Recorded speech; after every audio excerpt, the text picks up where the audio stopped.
evening and welcome to this live session on how to boost your score in Quantitative Aptitude, brought to you by TalentSprint. Well, it had been a very exciting weekend. I'm sure a lot of you have appeared for your SBIPO preliminary exam, right, in the last weekend, that is yesterday and day before yesterday, and the rest would have taken it in the in the previous weekend, right? So before we start discussing anything about how do we boost your score or why do students fail to score more in quantitative aptitude, let us quickly have a discussion on how was your SBI PO preliminary exam. I'm sure most of you have appeared for that exam, right?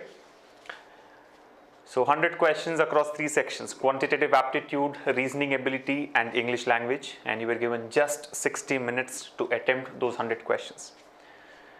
So tough for all, and I'm sure all of you would have done well in the exam, right, comparatively. So can we please have some feedback on how the exam was, how the paper was, and how did you perform overall, right? I see a lot of you have already joined, right? Satyam, Vikram, Raja, and many others there. I can see only these 3 names in the chat now. So welcome everyone. Teja has just commented, says, very bad sir, I was able to attempt only 46. Okay. So why do you think, Teja, was your performance bad? I mean, could be various reasons, but what do you think are the 3 important reasons that you have not performed well in the exam? Saurav says he has attempted 52 questions. Ankit Gupta has also joined us. So good evening, Ankit. The question to all of you is, how was your SBI PO preliminary exam and how did you perform? Vignesh says the puzzles were difficult. Satyam says very tough and surprising by SBI as always. Yeah, we all know that the most predictable thing about competitive exams, especially about bank exams, is unpredictability, right?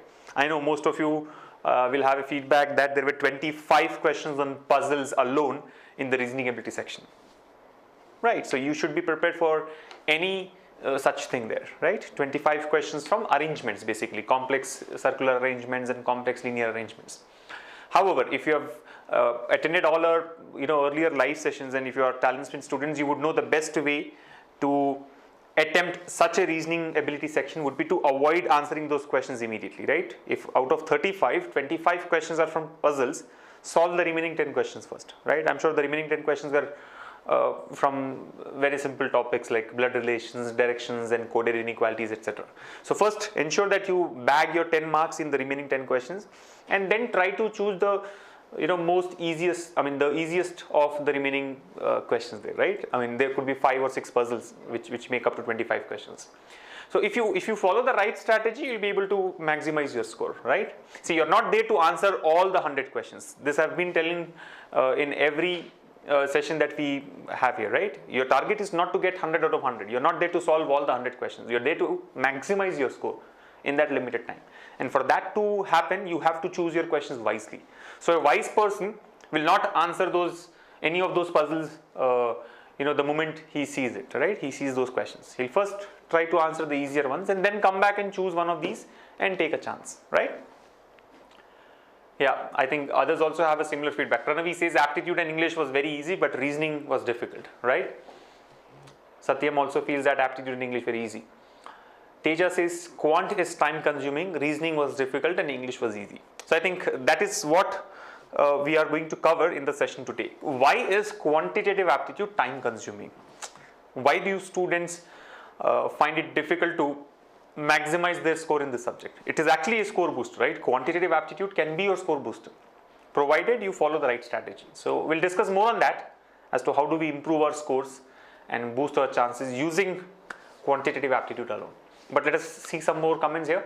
Vikram says couldn't answer a single puzzle from reasoning, right?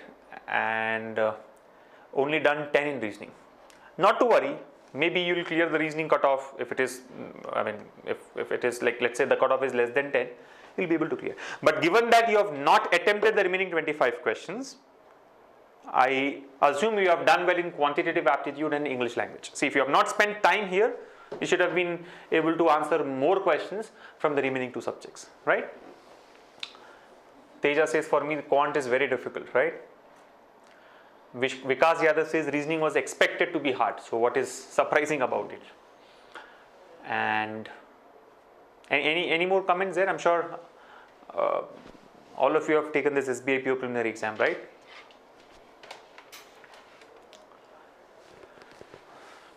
Yeah, so overall, I think the feedback that I had got from other students as well is that reasoning had a lot of puzzles, right? Which is not the case usually. But like I always say, you should be prepared for those. So 25 puzzles, okay, you should be able to manage that, right? At least 10 of those questions can be answered. If not all, you should be able to solve 2 puzzles at least, right? Or not at least, 2 puzzles is what you should target. But don't worry, not to worry. Even if you have not solved any question there from those 25 questions from puzzles, don't worry. I'm sure it was difficult for all. See, it is not that only you have got 25 puzzles, right? I mean 25 questions on puzzles. All the students have got 25 questions from arrangements alone, right? Complex puzzles. So the competition was even for all, right? Let the best one win.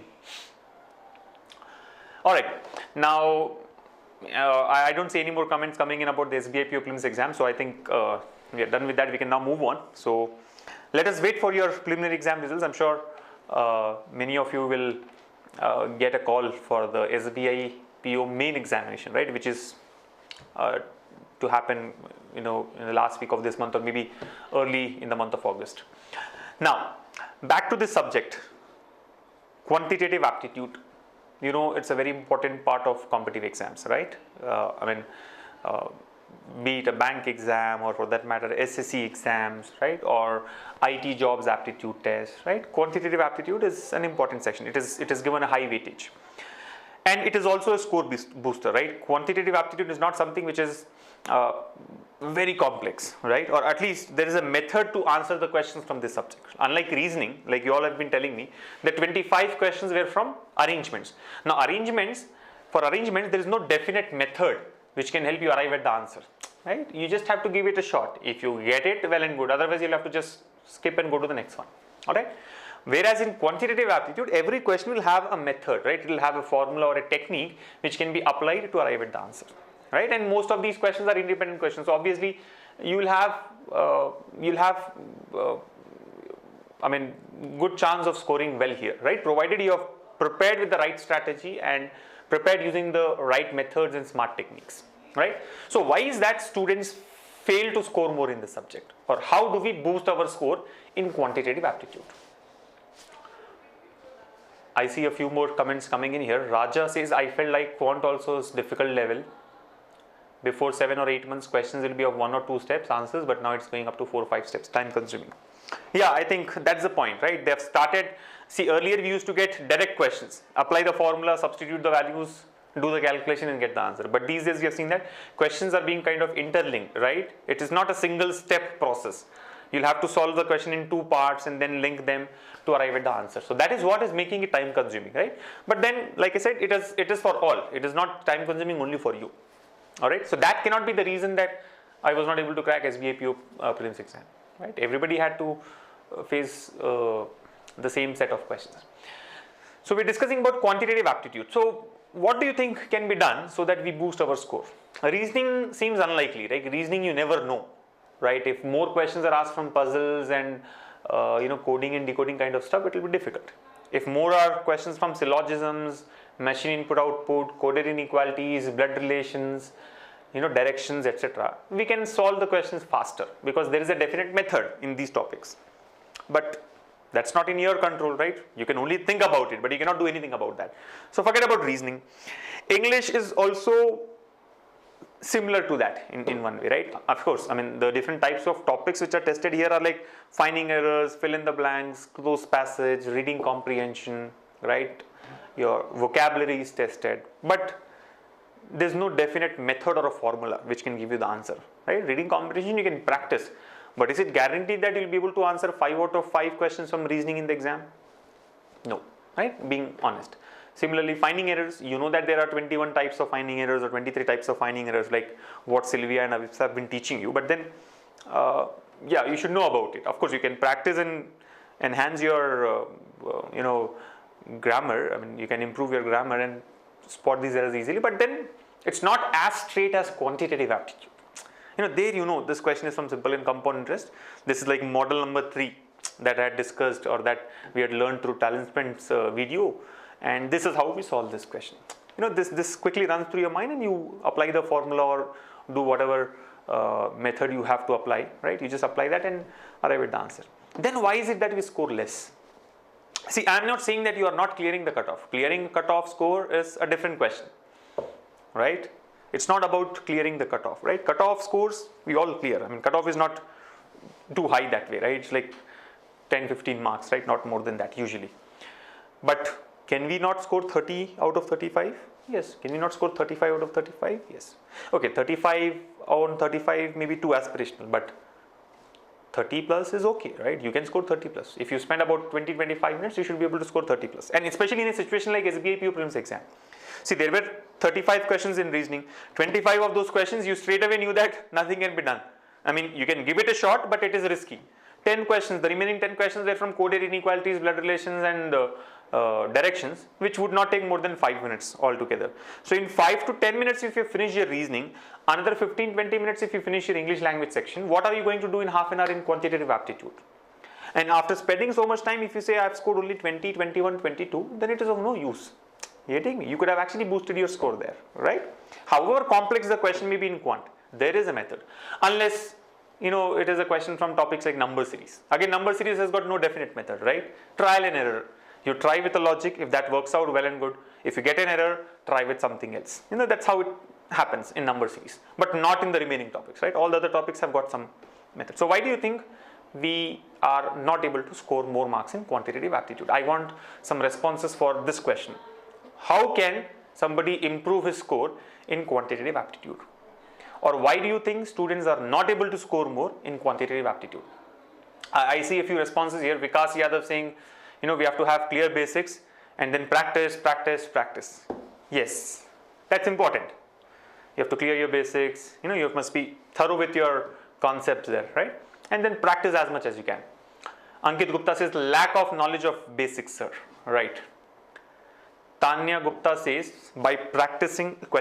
Which means, is it because we are not practicing enough, or can we improve our score by practicing a lot, is the question there. Yes, practicing certainly helps, right? You have to practice a lot. But then, what can be done? I mean, what really do you need to practice? See, I think Satyam says speed is the main constraint. Yeah, speed is the biggest challenge, right? Time management. I'm sure if I ask you what is the most difficult part of appearing in a competitive exam, I'm sure hands down everybody will say time management, right? Time management is very, very difficult, right? All of us know this term very, very nicely, right? Time management. But how do we manage time? Time management is in your hand, right? You are not able to manage your time. I'm sure at least those who have been, participating in our live sessions know what I'm trying to hint at, right? Some of you at least know what is the key thing that you need to work on so that you can improve your score here. Look at what Saurav says. Saurav says, speed up the calculation speed by practicing more, right? But then Parvati says, by knowing the method to solve a problem. Yeah, by knowing the method to solve a problem, of course. If you know the method to solve a problem, you'll be able to score more marks. This is what she says. Only knowing shortcut formulae is not going to help. We must know their application also. Let me see who has posted this. That's an important point, right? Vikas Yadav says, just knowing the shortcut is not going to help. You should know how to apply. That's an important point, right? Teja says, selection of questions is the problem. You have to select your questions wisely. You have to choose your questions wisely. But see, when I'm saying that you have to score 30 plus out of 35, or let's say 30 out of 35, you hardly have a choice. It's not that you have to score only 10 marks out of 35, so you have to choose those 10 questions very wisely. It's not that, right? You have to attempt almost every question there. You have to solve all the questions there, right? For you to be able to score 30 plus. So I think choosing questions wisely is important, but more specifically when it comes to reasoning ability and English language kind of a section, right? Not in quantitative aptitude. Not that prominent when it comes to quantitative aptitude, right? It is important everywhere. Tanya Gupta says, sir, one student did 95 questions in SBI clerical with 90% accuracy. how do they do? Yeah, I think that's what we are heading at, right? That's what we are trying to understand. Not about all the other subjects. We will be focusing only on quantitative aptitude today, right? Look at Shahnaz, right? Speed maths techniques help more. Okay, I think I'll change the question a little bit, right? I'll tweak the question a bit. I've got a good set of responses here, right? We have to practice a lot. We have to be clear with our basics, right? We should know the concepts thoroughly. We should know the smart techniques. All these kind of responses have come in. And again, a few responses like we have to improve our speed of calculation, right? Somebody said we have to practice, practice and practice, which is all good. But let me just tweak this question a little bit. How many of you believe that knowing all the shortcut formulae will help you score more in quantitative aptitude? Shortcut formula is important, right? But how many of you think that if you learn all the shortcut formulae, you'll be able to score more? Or if you look at it in a converse way, how many of you believe that because you were not aware of all the shortcut formulae, you could not score more? You getting me? So you have to give me a response like yes, shortcuts are important, shortcut formula are important, or no, shortcut formula are not important, something like that. Getting me? How many of you think that it is the lack of your knowledge in the shortcut, I mean especially with respect to shortcut formulae, that is holding you back? I'm glad to see the kind of responses that I've got. Nobody believes that it is true. Vikram Reddy, Pranavi, Rishabh says no, it's not that much true. More comments there? No, not important. Satyam also says it's not important. Not important. Vikas Yadav says shortcuts are important, but all don't rest with shortcuts only. Yeah, and Raja again is bringing back the same point that I believe that shortcuts are important, but conditions that are applicable should be known, right, to us so that we can apply it properly. Okay, so I think you're all very clear with the fact that shortcut is not the only thing, right? And for those who think that it is lack of your knowledge about the shortcut formula that is holding you back, let me clear the air. That is not the reason for your low score in quantitative aptitude. Shortcut formulae are not the only reason, or I would say not knowing the shortcut formula is not the only reason that is holding you back. There's something more than that, right? So what is that? Let us come to the point now. So what do you think can be done? What do you think can be done? Of course, you have already responded to that in a different way, saying that we have to practice a lot, we should know all the basics, right? Our basics should be clear. But what is that one thing that can actually help you score more? See, try and understand, right? I think let's look at different cases here, different scenarios. There are 50 questions in quantitative aptitude and you have been given 30 minutes. You getting me? 50 questions from quantitative aptitude and 30 minutes. How many questions do you think you'll be able to solve in this given time? I repeat, 50 questions, 30 minutes. How many questions do you think you'll be able to solve, right?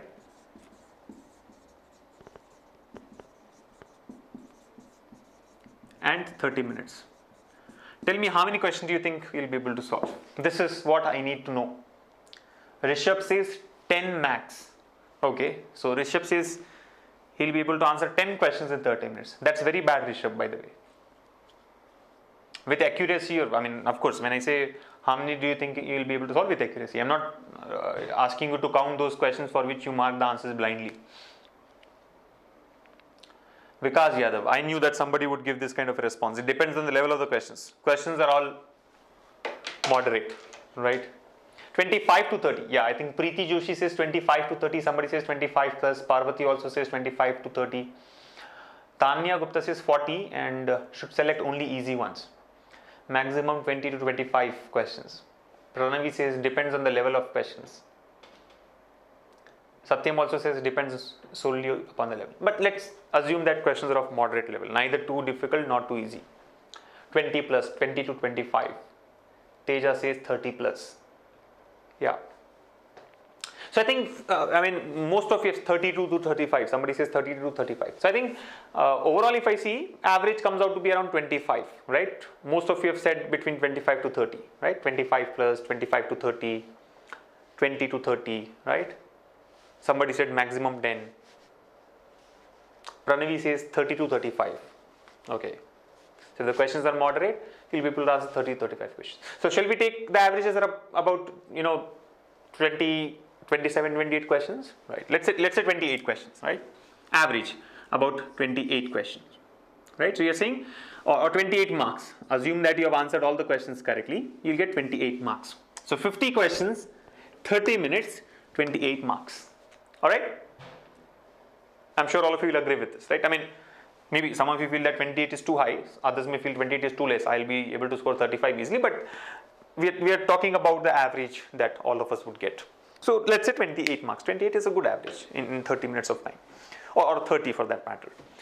Now try and understand, try to take another case, right? See, the problem here was this 30 minutes. Yes or no?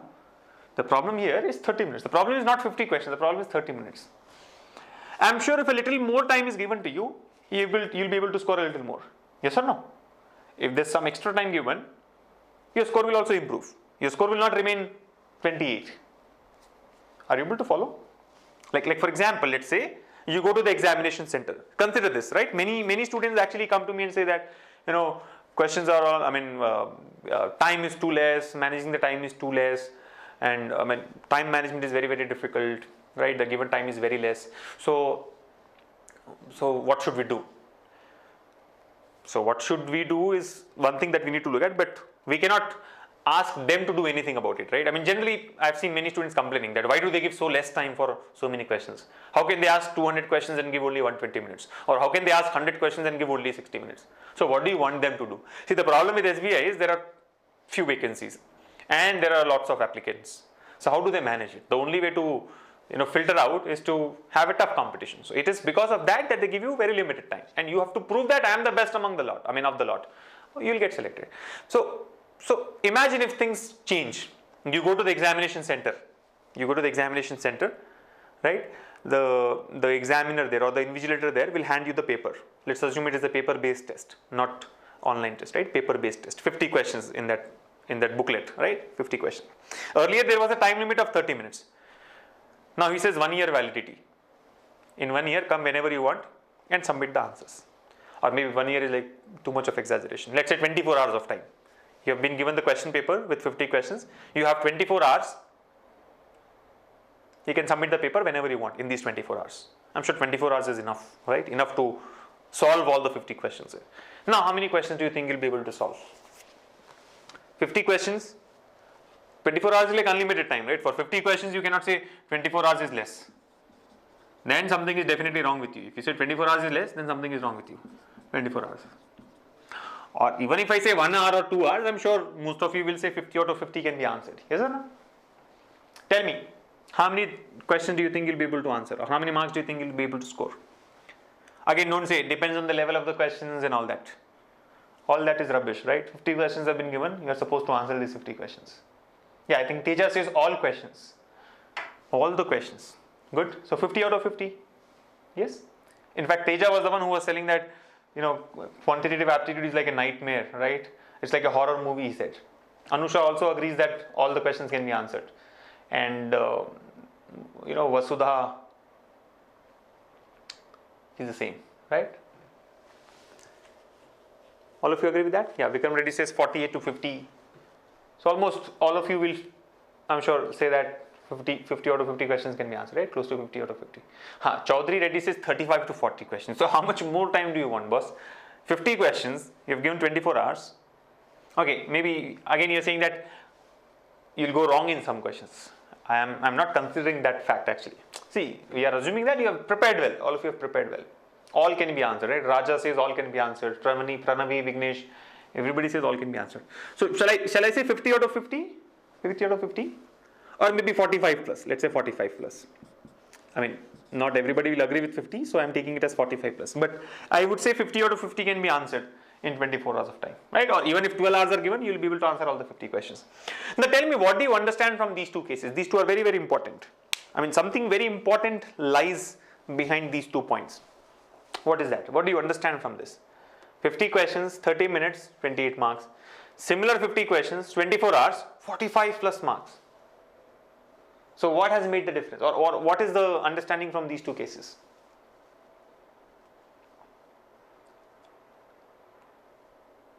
Teja says time management is important. Yeah. I'm sure time management is a very clear-cut outcome of this. I mean, you can see that it is because of time that you have been able to score more.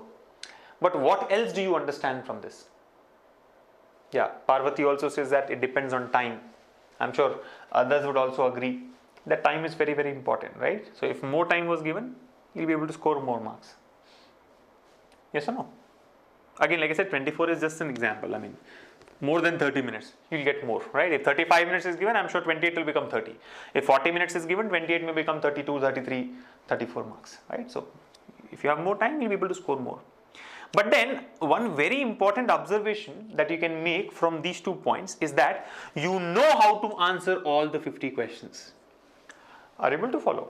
The point that I'm trying to bring out from this one is we all know how to solve all these 50 questions. What is stopping us is this 30 minutes. I'm sure you will say, I also meant the same thing. Time management means the same thing only. Why are you again repeating the same point? But the point is, see, understand, somebody who has got 28 marks out of 50 in the first case doesn't mean that he cannot solve the remaining 22 questions. Do you understand that from the score?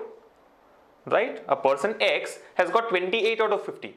Does it mean that he cannot solve the remaining 22 questions? No. What it means is he can solve the remaining 22 questions also, but the time was not sufficient. Yes or no? Right? Time management is very clear observation here, but the point that you need to understand, that all of you need to understand and believe, is that you can actually solve all the 50 questions. Yes or no? You can actually solve all the 50 questions. You're not losing your marks because you're not able to solve the questions. You're losing your marks because you're not able to attempt those questions. You're able to follow that 30 minutes of time is limited, very limited. You're not able to attempt those questions. And that is the reason you're not able to solve it. If you solve it, you'll be able to crack it, right? And you'll get that 1 mark. So clear understanding is, we know everything about quantitative aptitude. I mean, like handful of topics, right? 20-25 topics, limited models, right? Maybe some 20-25 shortcut formulae, not more than that, right? And concepts are all very simple, right? This is what we had learned up to 10th standard. There's nothing which is asked from higher mathematics like calculus, integration, differentiation and all that, right? All very simple topics, arithmetic ability, percentages, all that stuff. So we know how to answer all the questions, but the time is not sufficient. If more time is given, we'll definitely be able to score more marks. That's the understanding. Now, let's take a third case. In the third case, we'll use the same thing, 50 questions. I'll give you 30 minutes plus a calculator to be used in the exam. Now tell me how many marks will you score? You're able to follow. Earlier, calculator was not allowed. Now we'll allow a calculator. You can use a calculator to do these calculations. Now tell me how many marks do you? So same 30 minutes like earlier. So you should actually score 28 marks only, right? Tell me yes or no. Can I write 28 marks here? Because time is same. Similar questions, 50 questions, 30 minutes, 28 marks, 28 marks. Yes or no? The difference is this time a calculator has been on. But how will a calculator help you? Calculator will not have the shortcut formula, right? You have all the shortcut formula here, stored here, right? You know the shortcut formula. You know how to answer all the questions here. Because when extra time was given, you were able to score 50 out of 50. Close to 50 out of 50, right? 10% of marks. So what's the difference here? You should get the same 28. No? Raja says no.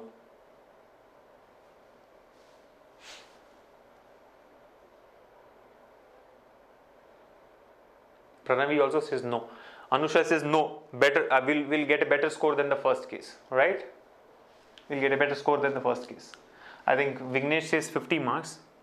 I'm not sure if Vignesh is watching the session live or he's, lagging behind, because 50 I think was the response for the second case. Anyway, so the point is when calculator was allowed, definitely your score will be more than 28 marks. It cannot remain 28 marks then, right? Score will improve. Maybe it will go up to 35 marks. Again, I can ask you for, what you will score there, but I'm assuming that you will score about 35 marks. So let's say 35 marks.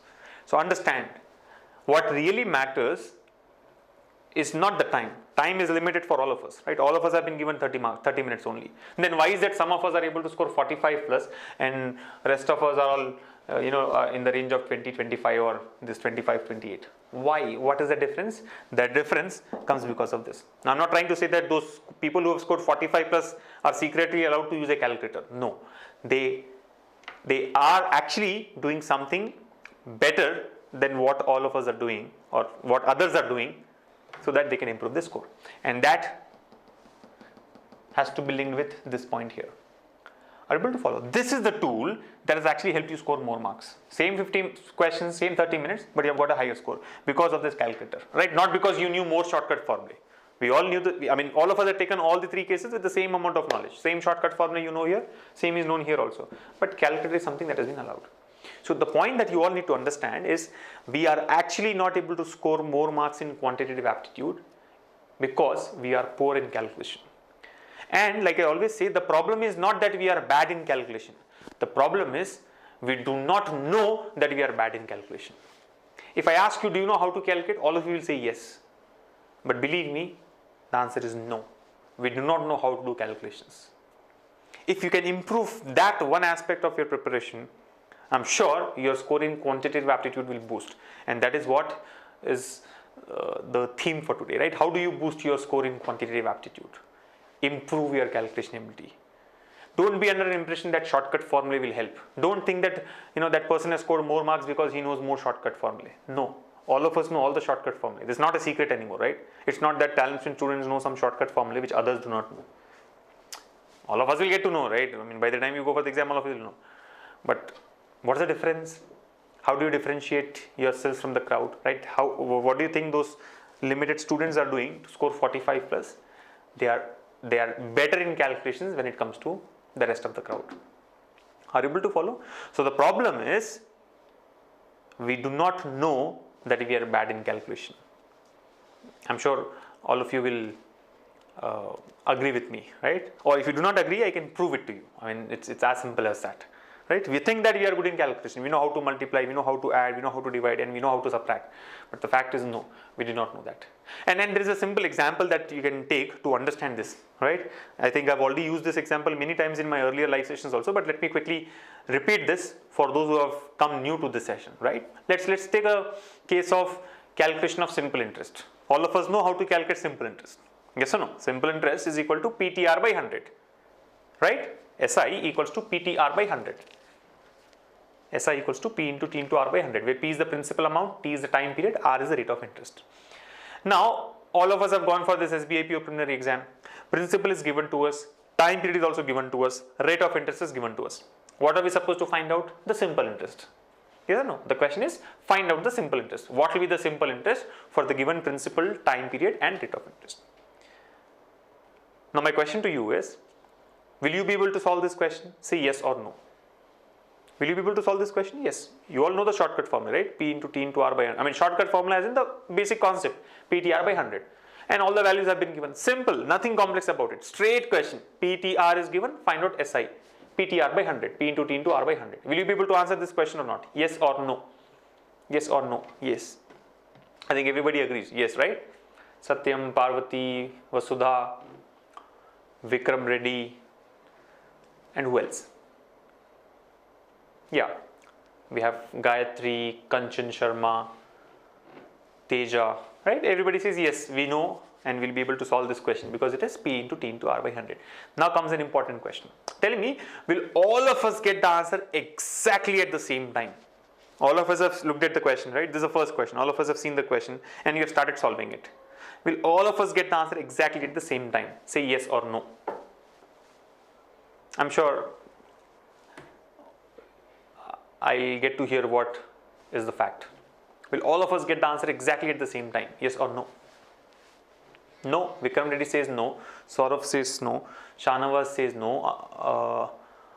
Kusum says no. Pranavi says no. Everybody says no. Why does this happen? The same principal amount, same time period, same rate of interest, same formula, PTR by 100. Then why is that we are not able to get the answer exactly in the same amount of time? Some of us take 10 seconds, some take 25 seconds, some take 30-40 seconds, there are a few who take 60 seconds, and there are a few students who will solve this question in about 4-5 seconds. Why does that happen? What is that is creating the difference? Same formula, right? Everything is same. The concept is same. All of us know the shortcut formula. All the values are also same. The difference is our way of doing the calculation. Yes or no? The way you do your calculation is different from the way I do my calculation, is different from the way somebody else does his calculation. And that is what matters when it comes to quantitative aptitude, which most of us fail to realize. Are you able to follow? Remember, your shortcut to score more in quantitative aptitude is to improve your calculation ability. Do not depend on shortcut formulae. Shortcut formulae can be learned one day before the exam. Tomorrow is your exam. Today from morning to evening you can sit, learn all the shortcut formulae, see its application and be prepared for the exam. But what cannot be done in a day or 2 days of time or maybe 1 week, 2 weeks of time is improving your calculation ability. That needs real efforts, right? You have to practice a lot to improve your calculations, and that is what all of you need to work on from now onwards, so that at least when you go for your IBPS P or IBPS clerks exam, which is due in the month of October and November, you are fully prepared to boost your score in quantitative aptitude. You're able to follow? The one reason, believe me, the one reason why most of us are lacking behind in quantitative aptitude, or most of us fail to get the best of the scores there in this subject, is because of our poor calculation ability. No other reason, believe me, no other reason. Right? Nobody can come out and say that I did not know how to solve those questions. I mean, see, if you say I don't know how to solve questions from permutations and combinations because I did not practice, it is your problem. Then you are responsible for it. If you have not prepared for probability, and if 5 questions have been asked in probability, then obviously you will not be able to score. I mean, that's your problem. You will not be able to solve those questions. But given that you have prepared everything, given that you know all the shortcut formulae, right? Given that you have practiced a lot, if you are not able to score more, then the reason is you have not been practicing on calculations. You have been practicing what? See, everybody says practice, practice, practice. When I asked what do you need to do to improve your score, all of you said practice. You have to practice a lot. And you actually practice. I'm not saying that you don't practice, but you don't practice the right thing is the problem. You spend a lot of time in practicing previous papers, solving number of questions from quantitative aptitude. You buy some dozen of books from the market and start solving all those questions. But what you fail to keep a check on is the time that you're spending to arrive at the answer. Did you solve previous papers? Yes, all of us have solved previous papers. How much time did you take to solve those previous papers? One paper took 6 hours. In the actually you are given only 1 hour or 2 hours. Then what is the point? You are able to follow. And this actually happens. When you are practicing, we usually tend to forget about the time limit that we have. There your object will be to get the right answer. You don't focus on getting the right answer in 30 seconds. Yes or no? Getting the right answer alone is not important. Getting the right answer in that limited 30-40 seconds is what is important. Or 10 seconds, 15 seconds is important, depending on the type of question there. Right? So this is the problem. This is why, though we practice a lot, we are not able to perform in the exam. Many students come up to me and say that, I practice a lot. In the classroom, I'm able to solve questions. When I'm solving previous papers, mock papers, I'm able to get the answers. But in the exam, I fail to do so. The reason is when you're doing it in a classroom or when you're self-practicing, you don't keep a check on time. You fail to keep a check on time. You just practice for the sake of solving the questions, not for the sake of solving it in that limited time. And you lose that ability, right? It's very important that you stick to your time limits, right? Competitive exam is like a running race. Simple. It's like a running race. All of us are standing in the front, right? All of us will start running the moment the gun fired shot. Everybody will reach the finishing point. All of us will solve all these questions. But what matters is not who will reach the finishing point, right? What matters is who will reach the finishing point, the first place, second place, third place. Are you able to follow? So understand, the problem is not with shortcut formulae. The problem is with our calculations. And the only shortcut that can help you score more in quantitative aptitude is to start practicing on your calculations. All of you have agreed with this, right? All of us know the formula, PTR by 100. All of us know the values, same values, right? But then we take different time. How can that happen? Why will that happen, right? Again, I'm taking a very simple case. Use calculator to solve the same question, PTR by 100. Then everybody will get the answer in the same time. Why? Because all of us have used a tool which will work equally fast for all of us, right? It won't be partial to some of us, right? You are poor in calculation, so I'll work slow for you. You are very good in calculations, I'll work fast for you. No, calculator will behave equally for all of us. So the point is very simple. Quantitative aptitude is about numbers. Every question will have numbers, right? Quantitative. You have to play with those numbers. And the one who can play really very well with these numbers will be able to score more. As simple as that. The reason why we are not able to score more than 28 or more than 30 minutes is not because we do not know the formula for the remaining 20 questions. It is not because we do not know how to solve the remaining 20 questions. It is because by the time we had solved these 28 questions, it was 30 minutes up. And why is it that so much time was taken to solve these 28 questions or 30 questions? Because we took a lot of time per question there, which could have been avoided. See, understand, when you're solving a question, what are the different things that you do? You first read the question, right? The first step is to read the question. Maybe you'll read it once again because understanding the question is very important. So you read the question, you understand what is given there.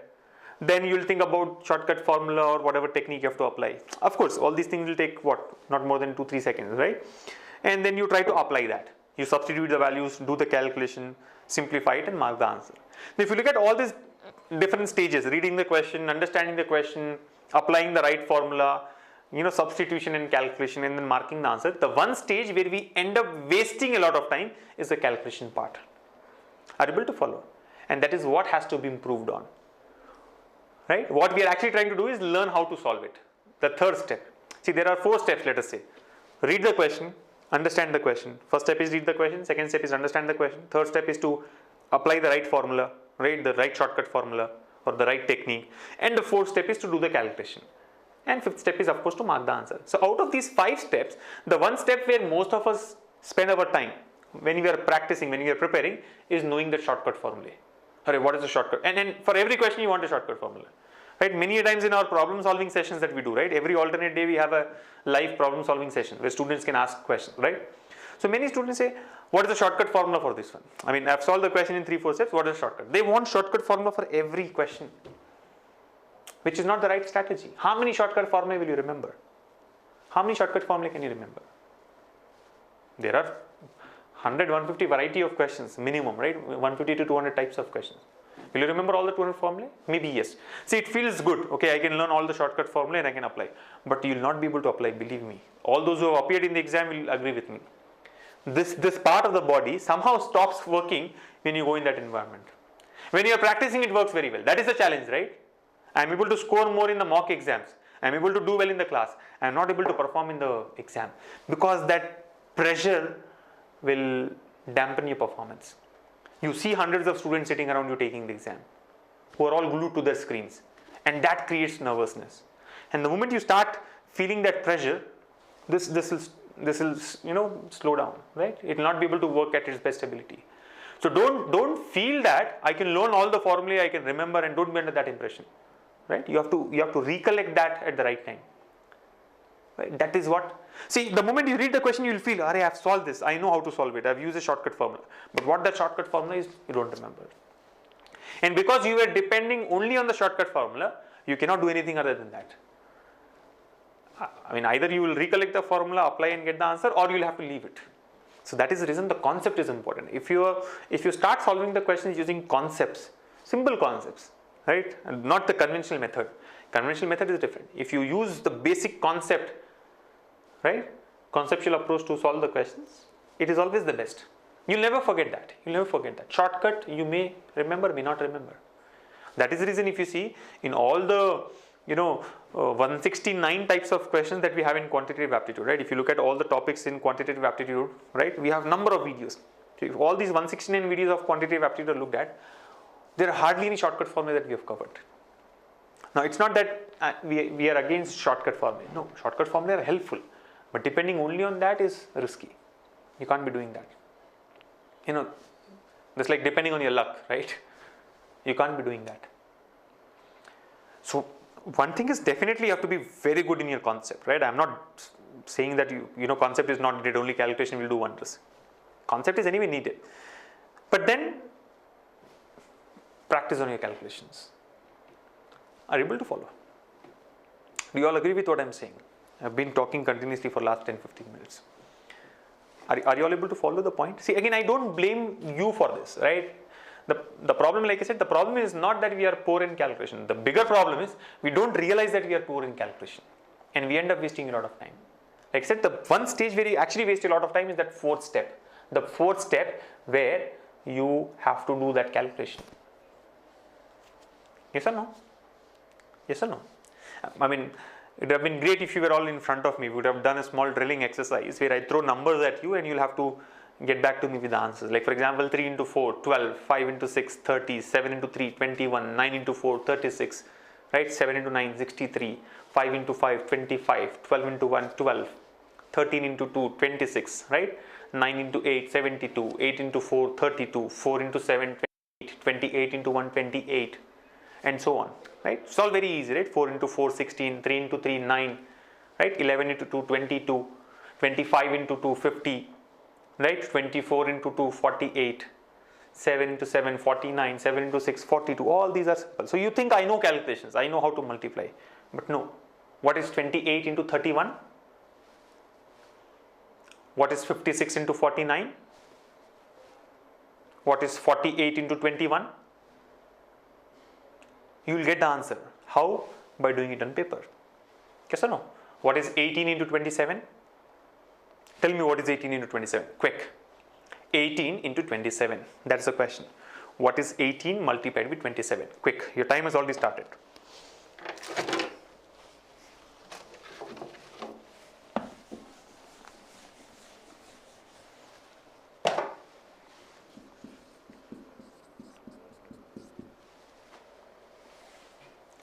Waiting for you guys to respond. 18 into 27. 504. Tanya Gupta has got the answer. I mean, the answer given by Tanya Gupta is 504. Satyam says it is 486. Teja has also got 486. Anusha has got 486. Vikram Reddy has got 486. Reddy has got 486. Saurabh has got 486. Kusuma has got 486. I think all of you have got the right answer, right? Rishabh Sri also said it's 486. I know Kapoor says 2486. 2486? No, he's changed it. 486, right? 486. Right. So I think all of you have got 486 except Tanya Gupta. Tanya said 504 for some reason. So I think Tanya, you'll have to just recheck your calculation there, right? 486, right? Pranavi also says 486. So good, all of you have got the right answer. Now honestly tell me, how many of you have done it on paper? So like I said, the target is not to reach the finishing point. The target is to reach the finishing point as fast as possible, right? You have to be the fastest there. How many of you end up doing such simple calculations on paper? How many of you have done this calculation on paper, right? Tanya Gupta has changed the answer, right? 486, good. I'm sure some of you have done using a smart method, right? Like what I see from Vikram Reddy's response, right? Vikram says I have not used paper. But how many of you have done this calculation on paper? On paper, right? Satyam says I have done it on paper, right? See, be very honest. You have to be, I mean, it is for you, right? You will not be. Rishabh says I've done it on paper. Teja says I've split and merged, right? Okay, so like I said, some of you are aware of how you need to work with these numbers, but then most of us end up doing this on paper, right? Or maybe when you're doing without paper also, you should be very quick in that. Are you really practicing or not? Are you really practicing or not? Right? So 4 into 5, 6 into 8, 7 into 9, 5 into 4, all these things anybody can say. But can you say 18 into 27 quickly without putting pen on paper? If you have done this, 1 8, 2 7, 7 8s are 56, 7 1 7 and 5 is 12, then 2 8s are 16, 2 1 is 2 and 1 is 3, then 6, 8 and 4. Yes, the answer is correct. But this is absolute nonsense. If this is how you are multiplying numbers, if this is how you are doing simple calculations, then you are not fit for the exam. And this is why most of us are left behind. Are you getting me? This is not a complication. This is not a complicated calculation which needs to be done on paper. Like many of you have done without paper. Kanchit Sharma says I have done it on paper, right? But others who have done it without paper, you also have to follow the same thing. You're able to follow. 18 into 2 is not very complex. Or for that matter, let's start with something simple. Can you tell me what is 46 into 21? 46 into 21. I'll give you 5 seconds. 1, 2, 3, 4, 5. Time is up. Of course, commenting and all may take a little time, but how many of you are able to crack it in these 5 seconds? How many of you are able to mentally get the answer in these 5 seconds? How many of you were able to, tell out the answer? It didn't reach me, that's a different story, not a problem. But how many of you are able to crack it in these 5 seconds? That is what is important. Right? Look at Preeti Joshi. Preeti Joshi has got the answer, 866. Vikram Reddy has also commented. right? And Preeti Joshi says 866, Vikram Reddy says 920 plus 46, 966. Satyam says 966. How many of you are able to get this in that 3, 4, 5 seconds? That is what is important. You're able to follow. It's very simple. It's very simple. 46 into 21. 46 has to be taken 21 times, right? What is multiplication? What do you mean by multiplication? Like 5 into 4 is equal to 20. What does it mean? This number 5 has to be taken 4 times. Multiplication is like a series of additions, right? 5 has to be taken 4 times. 5 plus 5, 10 plus 5, 15 plus 5, 20. Or 4 has to be taken 5 times. 4 plus 4, 8 plus 4, 12 plus 4, 16 and plus 4, 20. That is what is product, right? A into B. A is taken B times or B is taken A times. That gives you the product AB. And that holds true for all the calculations. That holds true for every multiplication that we do. Here also the same thing. 46 into 21. The number 46 has to be taken 21 times. That's it. Now here, it all depends on the way you look at the numbers, right? If you say 21 is 21, 46 is 46, then it is going to be complex. Change the way you are looking at the number there. 21 is not 21. 21 is not 21, right? 21 is 20 plus 1. 21 is 20 plus 1. Break it, 20 plus 1. So 46 has to be taken 21 times. What do? First take it 20 times, then take it one more time. This way, if you try to split and do your calculation, you will get the answer much faster. You don't realize, but you actually get the answer much faster, right? Definitely better than doing it on paper. 46 into 21. So 46 into 2 is 92. It's like double, right? 46 into 2 is 92. So 920, you get 920. And then 46 should be taken one more time. 920 plus 46. 966 is the answer. Because I am explaining it to you, it is taking so much of time, right? When you do it yourself, if I have to do the same thing mentally, myself. See, I am not boasting about, not bragging about my skills here, but if I can do, I am sure even you can do that. It wouldn't take more than 3 seconds. If you have really practiced well, using the right techniques, wouldn't take more than 3 seconds. 46 into 21. Similarly, 18 into 27. Now there are different ways of doing it, right? Either, like for example, here what did we do? We have taken 21 as 20 plus 1.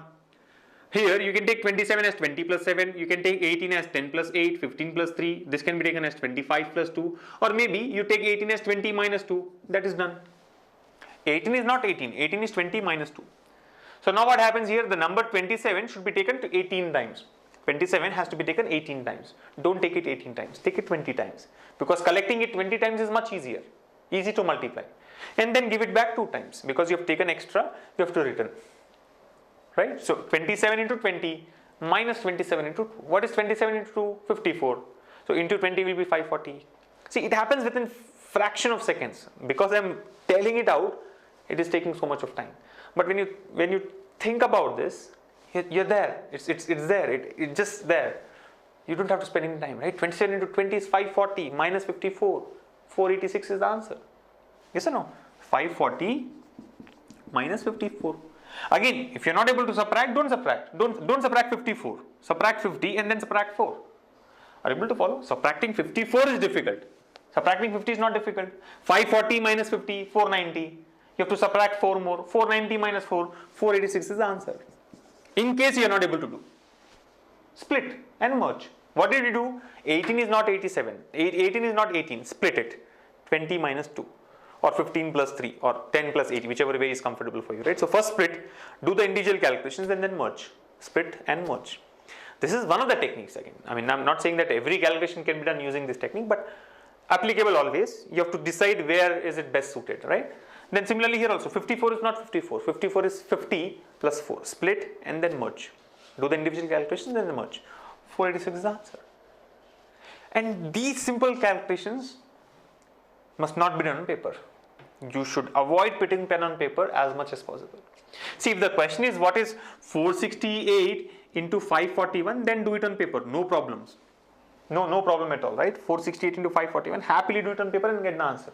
Right? The problem is not with these type of questions. The problem is with these simpler ones where we waste a lot of time. Do the same thing on paper, you end up wasting a lot of time. We don't realize, but we end up wasting a lot of time. Are you able to follow? That is the reason I am always against putting pen on paper for numbers, especially for numbers. What happens when you put 18 into 27 on paper or 46 into 21 on paper? I am glad that most of you have done it without paper, but realize where do we waste our time. What do? You have read a question. You know that 46 has to be multiplied with 21. Immediately you write 46 and you write 21. Yes or no? Did we start the calculation? No, technically not. Have we started the calculation? No. But we have spent at least 1 second in just writing these two numbers. Yes or no? However fast you write, 46 and 21, writing these two numbers will take minimum 1 second, if not less. It takes 1 second, right? If not more. Yes or no? Minimum 1 second. That's a waste of time. Why? Why do you have to write those numbers? 46 and 21 is a waste of time. I have only copied the question again. I have not started the calculation. If I'm really doing something which is important, it's okay. But it is only copying the question. 1 second is gone. 1 to 2 seconds are gone. And this way we waste a lot of time. Now what happens next? What happens next? You know that you have to multiply both the numbers. You know that 46 has to be multiplied with 21 or 21 has to be multiplied with 46. You know that you are going to multiply these two numbers, but still we'll put an into sign.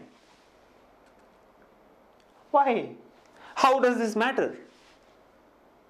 It is only presentation that you're doing, right? It is presentation. What is the importance of this into sign? What is the significance? Tell me. How is it important? What happens if you don't put this into sign? Nothing would happen. Nothing would go wrong. But still, it is out of habit. Again, I'm sure some of you will say that, or many of you will say that, no, I did not put into sign, I am smart. Okay, good. But at least 15, 20, 30% of us put this into sign. It has become a habit, right? Since 4th class, 5th class onwards, we have been doing that. Now it has become a habit. And you may actually ask me, how much time does it take? Putting an into sign will take half a second or maybe less than that. Fine. Putting one into sign takes half a second. But if you have done 30 such calculations in the exam, you have solved 30 questions, you have done 30 such calculations, look at the time that you have spent, 30 into marks.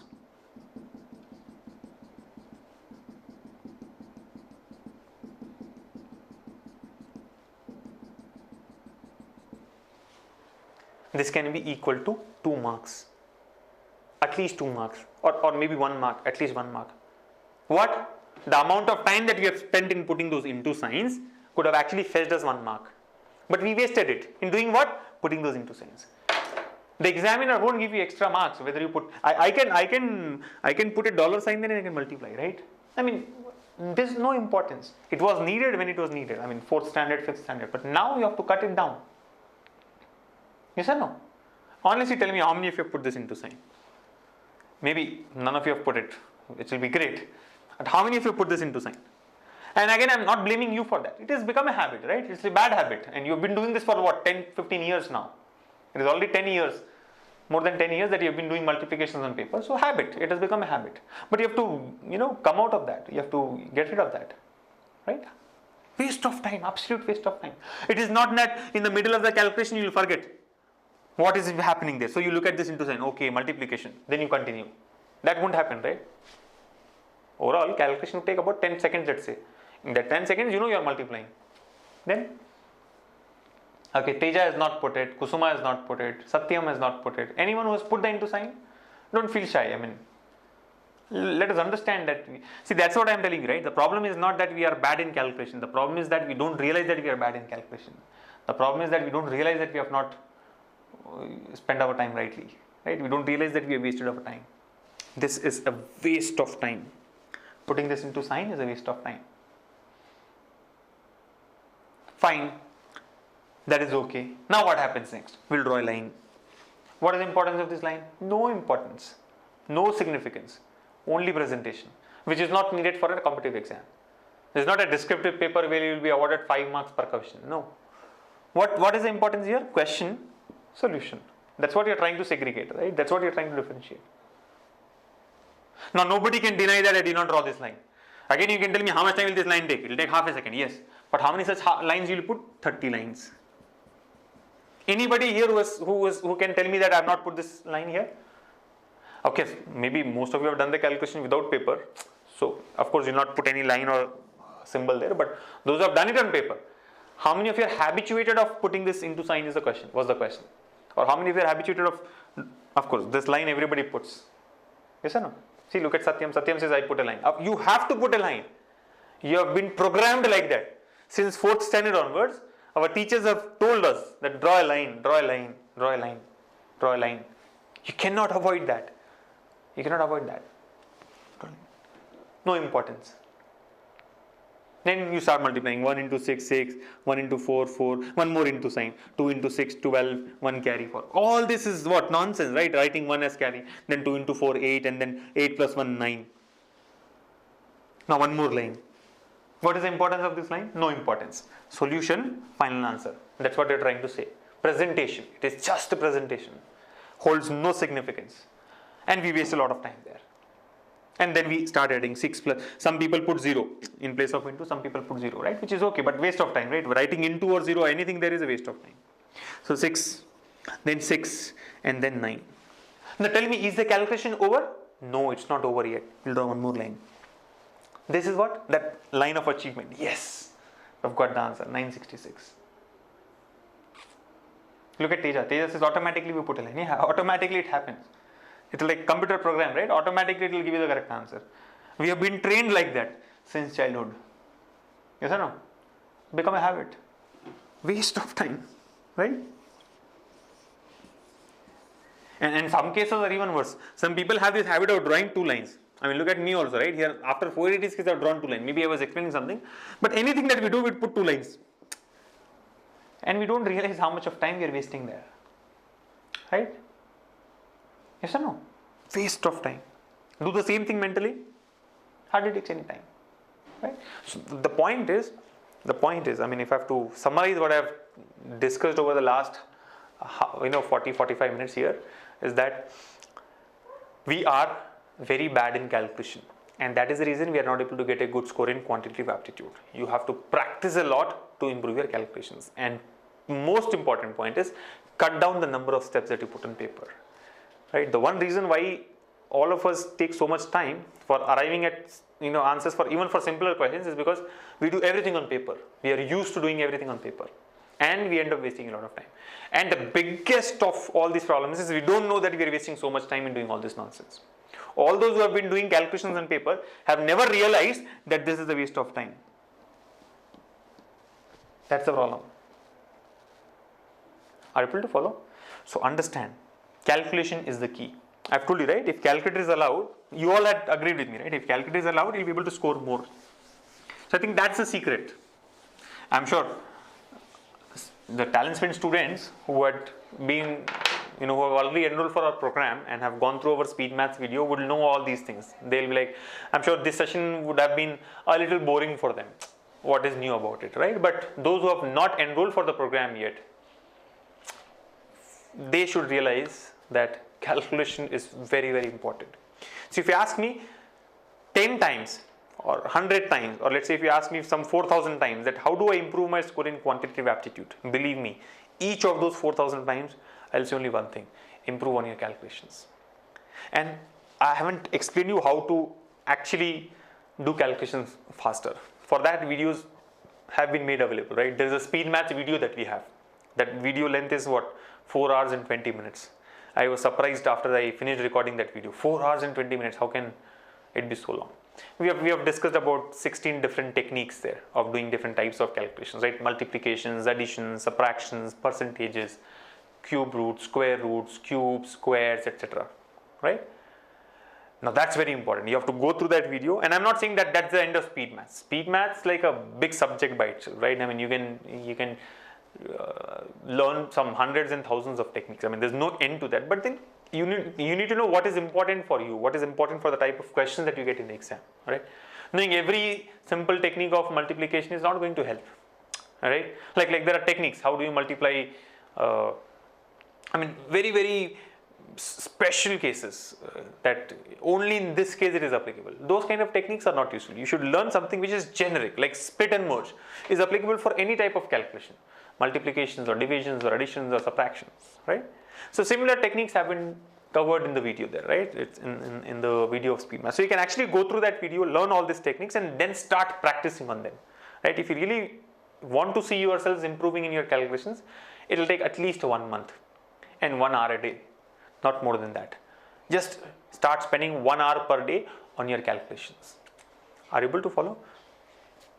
1 hour per day on your calculations. The other practice of questions and reasoning ability practice, English language practice is all your lookout, right? But spend at least 1 hour per day 45 minutes to 1 hour per day on practicing calculations. What do? Just take numbers, multiply, add, divide, subtract. Start doing it. Right? I'm sure first 4 or 5 days, first 1 week is going to be very difficult, right? And then you'll feel like just leaving it there, right? This is not going to help. I'll learn more shortcut formulae. I'll improve, my score using other means. But believe me, it is not going to happen. The only thing that will help you score, score more in quantitative aptitude is to practice more on calculations so that you can perform those calculations faster in the exam. Remember, if calculators were allowed, we could have scored more easily, right? But unfortunately, calculators are not allowed. What is allowed is to improve the way you do your calculations. Do that, right? And I have actually learned this over years of my experience training for bank exams and other competitive exams, right? Students do come out of the examination hall and have always told me that, yes, what you said was right. If I had practiced on calculations, I could have scored more. And they also come and say that, yes, what you said was right. That I had practiced more on calculations and I was able to solve more questions today. You'll feel that difference. But don't expect the results to show up in the first 2-3 days itself, right? It will take time. It will take its natural time. Remember, you have been doing calculations on paper for last 15 years. Now for you to come out of that, it will take at least 30 days.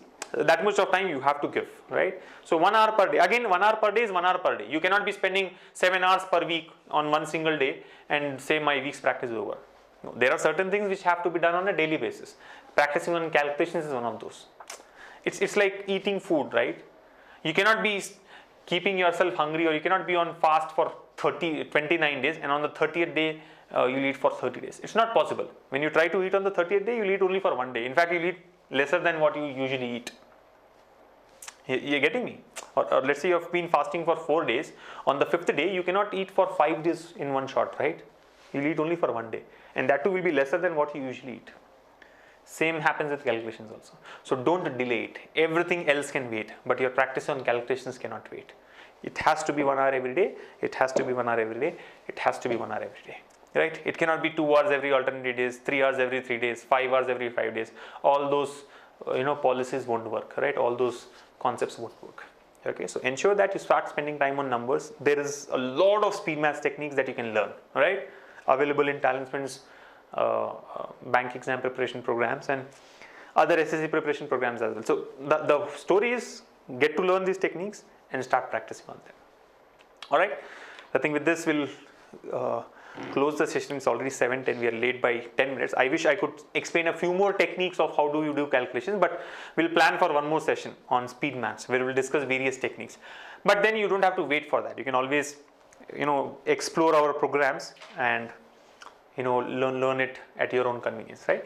By the way, if you would like to know about the programs, you can visit talentsprint.com/bank. talentsprint.com/bank. Okay, or you can also call our toll-free number, which looks like I have forgotten, like how we forget shortcut formula in the exam. During the session, I always forget the toll-free number. What is it? 1-800-9006. What comes in the middle is what I'm wondering about. Let me just check.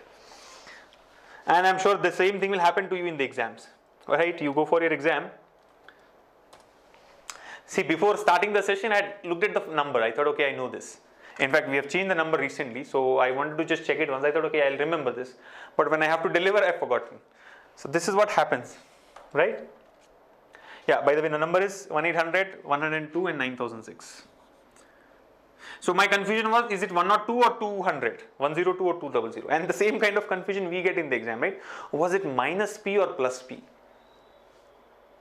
You're struck. Then a bulb will glow. Let me try both.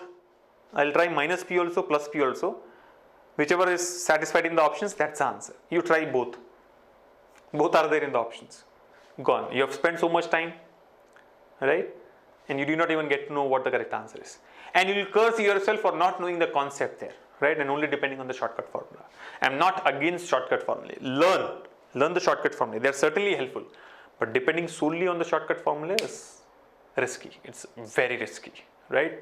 What is in your control is the way you do your numbers. So work on that.